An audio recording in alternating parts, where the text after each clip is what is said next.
रत्नागिरी जिल्ह्यातील चिपळूण शहरात वास्तव्यास असणारे शेखर साबळे हे पायी दिल्लीच्या दिशेने निघाले। आपल्याला न्याय मिळावा यासाठी त्यांनी सर्वोच्च न्यायालयाकडे धाव घेतली आहे। चिपळूण ते दिल्लीचा प्रवास त्यांनी पायी करण्याचा निश्चय केलाय। काही माझ्या चुका तर काही इतरांच्या चुका यामुळे आपण आर्थिक संकटात आलो आहोत असं त्यांचं म्हणणं आहे।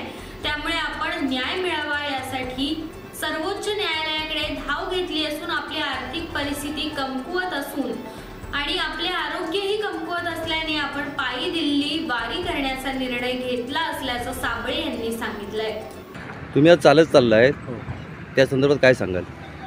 मी याचा हेतू एकच आहे, मी सगळ्या गोष्टी मानतो म्हणून ते तर केलेलं आहे। बोलताना मला त्रास होत मावतल सरांनी इतकंच सांगेन की माझ्यामुळे झालेला अन्याय आणि माझ्यावर झालेला अन्याय आहे, म्हणजे या दोन्हीच्या बाबतीत अन्यायाविरुद्ध मी स्वतःच्या विरुद्ध पण आणि माझ्यावर झालेला अन्याय। मला जसं देणं आहे तसं माझं येणं आहे आणि सगळं मार्गी लागावं। माझ्या तब्येतीमुळे माझ्याकडे फार कमी वेळ असल्यासारखं दिसतोय। सो मी ह्या विसुक मार्गाने फक्त ह्यांना साथ घालतो आहे, बाकी प्रोसिजरप्रमाणे मी जाणार आहे। पण वेळ अपुरा दिसतोच माझ्याकडे, म्हणून मी ह्यांना साथ घालण्यापोटी हा माझं की जी आहे ते प्रयत्न सुरू आहे। साधारण दिल्लीला पोहोचायला तुम्हाला किती दिवस लागतील? एकंदरीत सगळं बघता जर कुठल्या अडचणी आल्या आणि तर 1.5 महिना असं जाऊ शकतो अंदाज। हा प्रवास कधीपासून चालू केला? हा मी काल 2 तारखेला सकाळी 2 जूनला 2024ला सकाळी 6 वाजता चिपळूणहून सुरू केला।